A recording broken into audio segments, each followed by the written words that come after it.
Ok, là ça va faire au moins la 6e fois que je tourne cette vidéo. En espérant que cette fois-ci sera la bonne.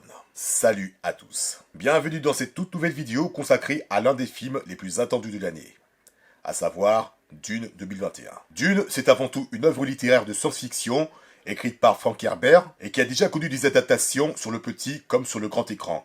À commencer par la version de 1984, réalisée par David Lynch, une mini-série de 3 épisodes si je raconte pas de conneries, et enfin la version qui nous intéresse, réalisée par Denis Villeneuve. Ce film, je vous le dis tout de suite, il va figurer dans mon prochain top. Déjà parce que j'aime beaucoup le travail qu'a fait Denis Villeneuve dernièrement, notamment avec Blade Runner 2049, que j'ai adoré. Rien que la photographie, rien que les plans, rien que le concept de ce film, à savoir un film contemplatif, avec la bande sonore qui va avec. Bref, j'ai beaucoup aimé la suite de Blade Runner, mais toujours est-il que j'ai pas compris pourquoi ça bidait. Et ce genre de film, à savoir un film de science-fiction contemplatif, eh ben, ce sera également celui de Dune. Et de plus, Dune, c'est l'un des rares films à me donner envie de me plonger dans le bouquin original. Et pourtant, Dieu sait que j'aime pas beaucoup lire. Parce que oui, comme vous pouvez le constater, ce n'est pas avec le livre que j'ai découvert Dune, mais avec le film de 1984. Et qu'est-ce que j'ai pensé de cette première version cinématographique? Ben, disons qu'au premier visionnage, j'avais pas vraiment accroché, même si bon, il y a quand même des effets spéciaux qui sont vraiment réussis, qu'il faut tout de même leur prendre de leur âge. Même s'il y a des enjeux qui sont très intéressants dans ce film, comme par exemple l'épice qui est la substance de essentielle à l'univers, enfin l'univers de l'œuvre, des personnages auxquels tu t'attaches direct, et je pense notamment à Paul et sa mère, et surtout Sting. Franchement, j'ai adoré son look, oui, même quand il porte un slip, la musique de Toto qui accompagne très bien l'ambiance contemplative, une narration certes classique du héros de l'histoire de l'élu, mais qui fonctionne quand même, et comme je l'ai dit, des effets spéciaux qui ont certes un peu vieilli, mais n'empêche, ça a toujours son charme. Et quand on regarde ce film, on sent que c'est vraiment un film de science-fiction contemplatif, qui certes fait le poids de son âge, mais ça a tout de même son charme. Bref, Dune 1984, malgré que ce soit pas vraiment un film que je regarderai plusieurs fois, notamment à cause des longueurs et un baron un peu glauque, je dis pas ça dans le sens péjoratif bien sûr, eh bien il n'empêche que c'est une œuvre culte de la science-fiction, mais son problème à lui, c'est que l'univers du roman originel est tellement riche qu'il en a fallu couper certaines parties, ce qui fait que, d'après ce que j'ai ouï dire, certains fans du bouquin en sont à moitié satisfaits. Puisque oui, Dune ne se résume pas à un seul roman, mais jusqu'à 6 tomes. Mais bref, comme je vous l'ai déjà expliqué, je n'ai pas encore lu les bouquins, mais je pense que je pourrais peut-être m'y remédier. Mais en attendant, qu'en est-il de Dune, version 2021, réalisée par Denis Villeneuve?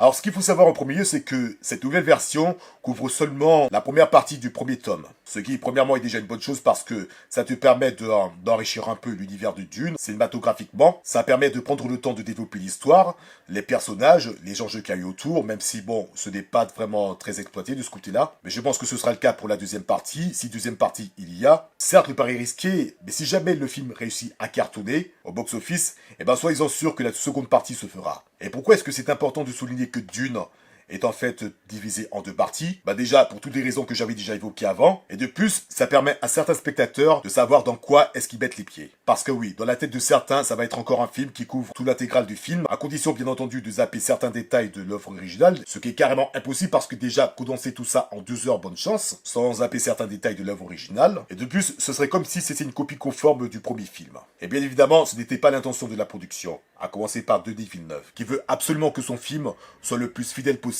par rapport à l'œuvre originale.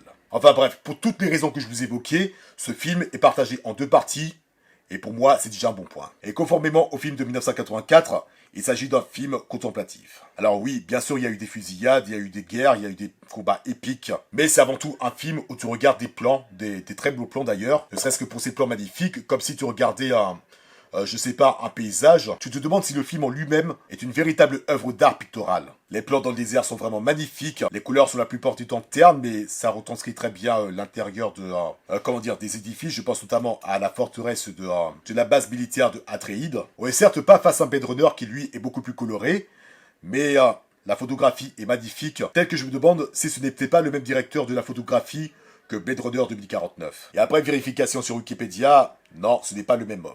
Bon, par contre, je vais pas m'amuser à comparer Dune 2021 à Dune 1984. Je ne trouve pas vraiment utile de comparer les aspects techniques d'une intervalle de, je sais pas moi, 36 ans. Mais perso, je sais pas pour vous, mais je trouve que les décors, la version de 1984 est beaucoup plus fournie en termes de décors. Je sais pas comment vraiment me l'expliquer, c'est peut-être mon côté vieux con qui surgit en moi. Mais je sais pas, moi perso, je trouve que les décors du 1984 sont beaucoup plus attrayants par rapport à la version moderne. Mais bon, je chipote, mais c'est pas trop grave parce que franchement, je trouve que les designs des objets, des tanks, des vaisseaux, le design de tous ces éléments, franchement, c'est vraiment une merveille. Et mention spéciale aux vaisseaux qui ont la forme d'une libellule, franchement, j'ai beaucoup aimé. C'est vraiment ultra stylé. Et aussi, je crois qu'il y avait un appareil qui ressemblait à une montgolfière, qui soulevait un espèce de conteneur. Ça, pour le coup, pareil, j'ai beaucoup aimé son design. Et franchement, c'est vraiment du bon travail. Et pour finir sur la réalisation, il y a un détail que j'ai beaucoup aimé. C'est le bouclier. Encore une fois, on va pas s'amuser à comparer les deux œuvres. Mais si dans la version 84, on a eu droit à un bouclier en forme de polygone, qui certes, admettons-le, a un peu mal vieilli, mais bon, il n'empêche que ça a son charme. Eh bien, le bouclier de la version 2021 est franchement plus stylé. En fait, ce bouclier, c'est une sorte de champ magnétique qui te protège de toute attaque, mais pas vraiment en fait. Par exemple, imaginons que quelqu'un me plante une épée. Au premier contact du champ magnétique, tu ne ressens rien, mais plus la lame s'enfonce, plus elle s'approche de ta peau, et au bout d'un moment...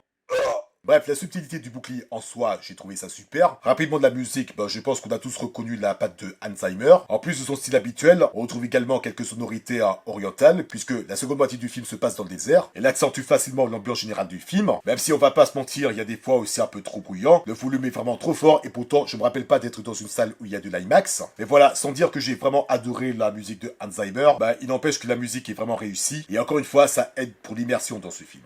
Et pour terminer cette vidéo, j'ai beaucoup aimé le casting, je dirais même qu'elle m'a fait oublier celui de 1984. Timothée Chalamet, je n'ai rien à dire, franchement j'ai bien aimé son jeu. Il paraît que dans le bouquin, Paul Atreides aurait 15 ans, et si jamais c'est vrai, Timothée est vraiment un excellent choix de casting. Le premier Paul de 1984, je l'ai trouvé charismatique, notamment grâce à la voix de Guy Chapelier. Et le nouveau Paul, il a vraiment la gueule de l'emploi, en plus de savoir bien jouer. J'ai bien apprécié observer ses différentes expressions, ses différentes émotions. Bref, Timothée Chalamet, encore une fois, un excellent choix. Rebecca Ferguson dans le rôle de Jessica, je n'ai rien à dire, franchement, elle est bien. Pareil pour Oscar Isaac, pareil pour Josh Brolin. Zendaya, toujours magnifique, comme d'habitude. Mais moi, mon préféré, c'est Jason Momoa dans le rôle de Duncan.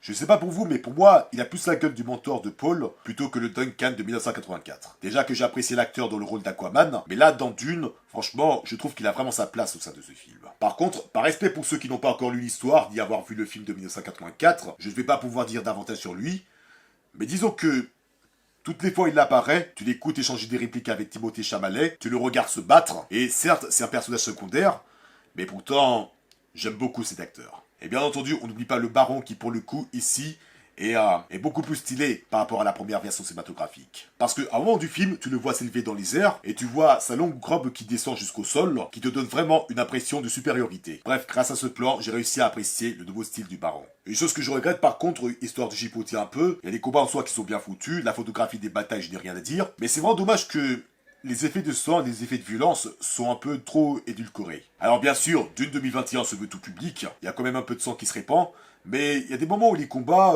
sauf ceux avec les boucliers, on a du mal un peu à y croire. Mais bon, ce défaut mis de côté, j'ai quand même réussi à apprécier ce film. Je comprends qu'il y en a certains qui n'ont pas réussi à accrocher, notamment à cause des longueurs, parce qu'ils attendaient un film du genre Star Wars ou Star Trek. Mais comme je l'ai dit, c'est un film contemplatif, où tu vois de magnifiques paysages, où tu as plusieurs scènes de vision, qui sont parfois un peu trop nombreuses. Moi perso, j'ai pas vu le temps passer parce que, comme je vous l'ai dit, j'ai vu Dune 1984 deux fois, et cette deuxième fois a contribué mon intérêt pour cet univers, et cette version 2021 a légèrement accentué ce même intérêt. De la raison pour laquelle je pense me replonger vers le bouquin.